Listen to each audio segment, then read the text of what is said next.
We're going to start with the platform base here. I built this first and everything kind of came off of it.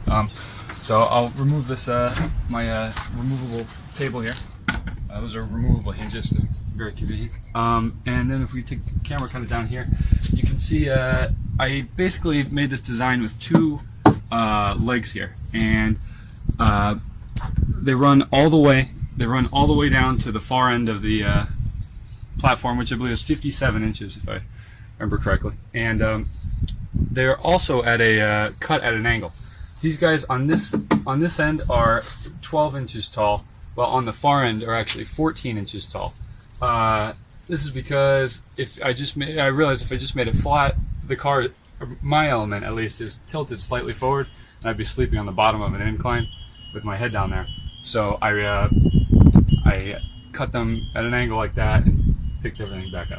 But yeah, so everything just kind of screwed in running along that way, and then you can see these boards that are parallel across, or perpendicular running across, and I fit those in after kind of building everything into here.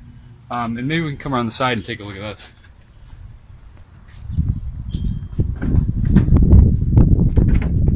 Now, you can see one of them is right here.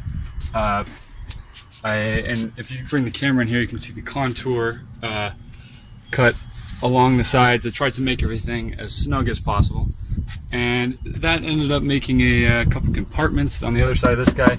There's a compartment there. I also have another one of these running across the middle, which allowed for me to make a compartment here. You can see down there.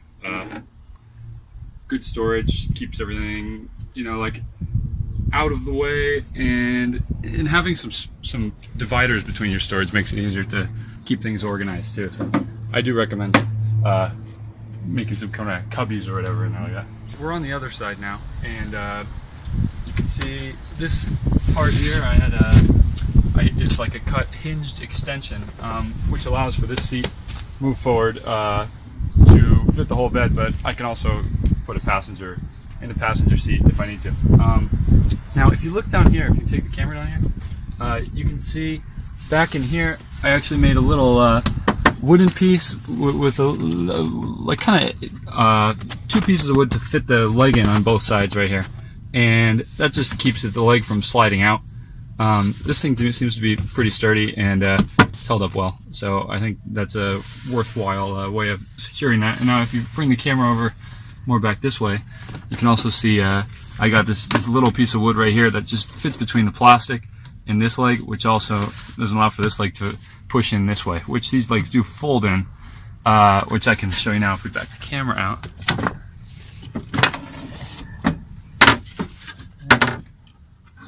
So I fold the legs up, and this thing does actually fold all the way back. And it's worth showing how these legs are actually set at an angle, because it was kind of complicated to actually fit these so they would open up the right way and everything. Worth copying on the design if you're going to do something like that. So you'll also notice that this is blue. I meant to get kind of a turquoise stain, but I realized that afterward that when you're staining something, you're supposed to remove the you put the stain on and then you remove the excess. I did not remove the excess, so I have a blue bed instead.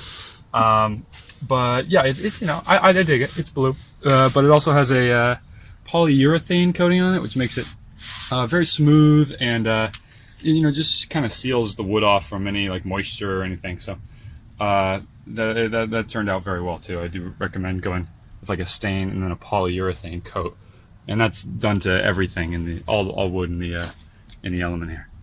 A couple more things about the platform. Down here I got these legs, got one on each side. They just help keep the edges more sturdy when I'm getting in and out. And overall, it's very solid, very sturdy setup I'm happy with. And then you can also see this edge here is contoured.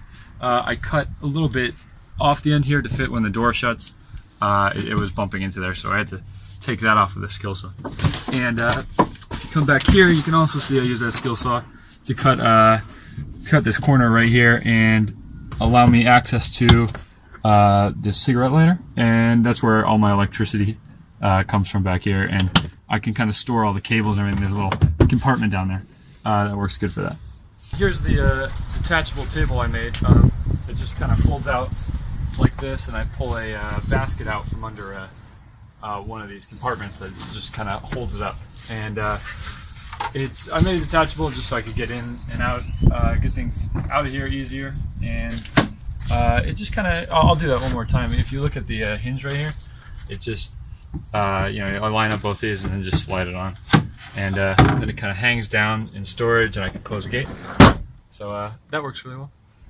One thing worth mentioning is that when you build this, you're not just gonna like measure it out and cut it. And one of the way I kind of got around all these curved edges and contoured shapes that you do have to fit the wood into is using cardboard. If you go to your like local bike shop and ask for if they have any bike boxes, I got 2 of them for free from mine, and they're just huge pieces of cardboard that fold out, and then you can cut all these pieces exactly how you want, fit the contour with just a pair of scissors and the cardboard, get the curve, fit it all in, and then trace that onto the wood you're going to use. And that makes the process much easier. You screw up with the cardboard rather than the wood.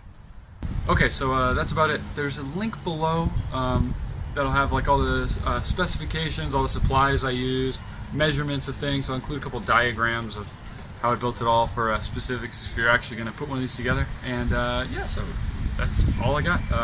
Thanks for watching, and good luck with your build.